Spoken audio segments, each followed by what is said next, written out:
19 question. ऐसा क्या बोल रखा है कि x1 x2 xn be a random sample for population f theta where theta is a parameter which one of the following is not true। इसमें एक कोई ऑप्शन होगा जो ट्रू नहीं होगा, ठीक है। सो एक ही होगा जो नॉट ट्रू होगा।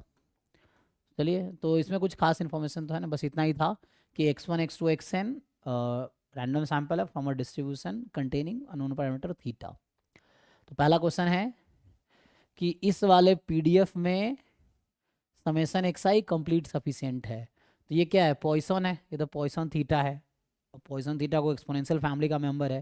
तो आपको याद होगा कि हम लोग जब लिखते हैं तो इसी को अगर मैं एक्सपोनेंशियल फैमिली में फॉर्म में पीडीएफ को लिखने की कोशिश करूँ तो लॉग लगाएंगे तो क्या आ जाएगा, माइनस थीटा, फिर minus of log x factorial, फिर आ जाएगा एक्स लॉग थीटा, ये ना, एक्स लॉग थीटा। तो हमें मेनली इस टर्म में इंटरेस्ट होता है। तो सही बात है, ये एक्स और ये साथ में, इसका मतलब समेसन एक्स आई जो है कंप्लीट सफिशिएंट है। या आप लाइक्लीहुड फंक्शन को भी एक्सपोनेंशियल फैमिली के फॉर्म में लिख सकते हैं। मैं जस्ट पीडीएफ को लिखा हूँ। तो यहाँ से जो x into function of theta होता है, तो जो function of x into function of theta, तो जो फंक्शन ऑफ एक्स का टर्म प्रोडक्ट में है फंक्शन ऑफ थीटा के साथ, तो उसका समेसन एक्स आई जो भी फंक्शन ऑफ एक्स है that will be the complete sufficient. Theorem है, तो उससे आ जाएगा समेसन एक्स आई कंप्लीट सफिशिएंट। ये ट्रू है। तो ये ट्रू स्टेटमेंट, हमें फॉल्स चुनना है ना, ये ट्रू स्टेटमेंट है।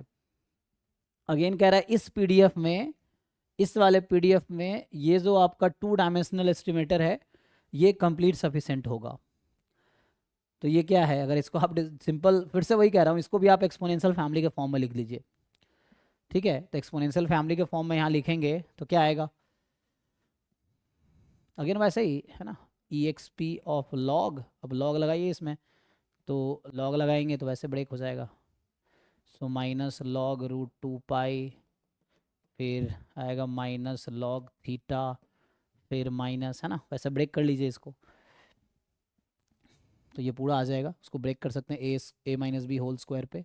तो x square by theta square, फिर 2x बाई थीटा। तो यहाँ पे जो फंक्शन बनेगा दो टर्म आएगा, है ना। एक होगा x square by 2 theta square, फिर ऐसे ही एक टर्म आएगा माइनस में 2 theta x by theta square. तो वो माइनस बाहर है तो प्लस कर देगा इसको, और लास्ट में आएगा theta square by 2 theta square, जो कि -1/2 हो जाएगा। इस तरह से कुछ आएगा, हाँ, ब्रैकेट में। तो ये तो जस्ट फंक्शन ऑफ एक्स मान लो रूट 2 पाई है, ये फंक्शन ऑफ थीटा है। तो हमें उन टर्म में इंटरेस्ट है जहाँ एक्स और थीटा साथ में है। तो यहाँ पे है ना, तो एक्स आई और तो यहाँ पे समेसन एक्स आई और समेसन एक्स आई स्क्वायर। थ्योरम भी है, कंप्लीट सफिशिएंट होता है यही जाके। अच्छा, लेकिन यहाँ पे क्या है, सफिशिएंट तो होगा, कंप्लीट नहीं होगा, है ना, क्योंकि ये 2 डायमेंशन, यहाँ एक ही पैरामीटर है और वहाँ पे क्या हो रहा है, तो सफिशिएंट होगा, है ना, कंप्लीट नहीं होगा यहाँ पे वो, क्योंकि सिंगल के पैरामीटर एक्सपोनेंशियल फैमिली का कॉन्सेप्ट होता है ना। तो यहाँ 1 पैरामीटर एक्सपोनेंशियल फैमिली का मेंबर है ये। और तो वहाँ कंडीशन होता है ना कि जो हमारा होना चाहिए कि जो डायमेंशन है वो लेस देन इक्वल टू वो होने चाहिए नंबर ऑफ पैरामीटर्स। यहाँ डायमेंशन तो 2 आ गया, तो ये सफिशिएंट तो होगा बट कंप्लीट नहीं होगा, ठीक है। अब देखेंगे एक्सपोनेंशियल फैमिली का कंडीशन, तो वहाँ पे डायमेंशन के रेस्पेक्ट में कंडीशंस हैं। So dimension of the estimator can not exceed dimension of the number of मतलब नंबर ऑफ पैरामीटर्स। सो उस केस में ये सफिशिएंट तो है, कंप्लीट नहीं है। ये बोल रहा है कंप्लीट भी, यही फॉल्स स्टेटमेंट है, ठीक है जी। देख लीजिए, तो फॉल्स स्टेटमेंट मतलब ये ट्रू ऑप्शन है हमारा। फॉल्स पूछा था, कौन सा नॉट ट्रू है। बाकी देख लीजिए, ये जो हमारे पास डिस्ट्रीब्यूशन है कहता है मोनोटोन लाइक्लीहुड रेशियो प्रॉपर्टी है।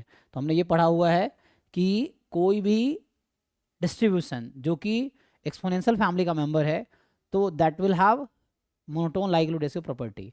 और मोनोटोन लाइक्लीहुड रेशियो प्रॉपर्टी जो है हमेशा वो अपने सफिशिएंट एस्टिमेटर का टर्म में होता है। मतलब जैसे मोनोटोन लाइक्लीहुड रेशियो, तो जो लाइक्लीहुड रेशियो मोनोटोन होगा with respect to what, with respect to sufficient estimator. तो इसका आप सफिशिएंट एस्टिमेटर निकालिए, यही आएगा। तो ये ट्रू स्टेटमेंट है क्योंकि ये सफिशिएंट एस्टिमेटर इसका होगा और ये एक्सपोनेंशियल फैमिली का मेंबर है, तो it will have monotone likelihood ratio property, ठीक है। ऐसा नहीं कि एक्सपोनेंशियल फैमिली का मेंबर नहीं है तो नहीं होगा, तब भी हो सकता है, तो उसके लिए डेफिनेशन से आपको जाना पड़ेगा। बाकी मैं थ्योरम यूज़ कर रहा हूँ क्योंकि एक्सपोनेंशियल फैमिली का मेंबर है, तो डायरेक्टली थ्योरम है कि वो हमेशा that will have monotone likelihood ratio property with respect to या in complete insufficient estimator. Next क्या कह रहा है, ये आपका डिस्ट्रीब्यूशन ध्यान से देखो क्या है। सो एक्स का डिस्ट्रीब्यूशन है uniform theta theta plus one, ठीक है। So X I has this distribution. तो आप जानते हैं ये जो है एक्स आई माइनस थीटा क्या हो जाएगा, यूनिफॉर्म 0 1। तो जो भी लोकेशन फैमिली का मेंबर है, लोकेशन मेंबर क्यों बोल रहे हैं, क्योंकि इसका एक्स आई माइनस थीटा का डिस्ट्रीब्यूशन थीटा से फ्री हो गया, तो ये लोकेशन फैमिली का मेंबर है। और जो भी लोकेशन फैमिली का मेंबर है उसमें difference of any two order statistic is ancillary statistic, any two है ना, कोई भी 2 ऑर्डर स्टैटिस्टिक ले लो उसका डिफरेंस एंसिलरी होगा। तो ये भी होगा, तो ये भी ट्रू है। कोई डाउट है पूछिए, किसी को डाउट है तो हमें फॉल्स स्टेटमेंट चुनना था, तो B is the false statement. ठीक है, ये सब जनरल जो पूरा सिलेबस इन्होंने ढंग से कर लिया तो उनके लिए सब आसान है।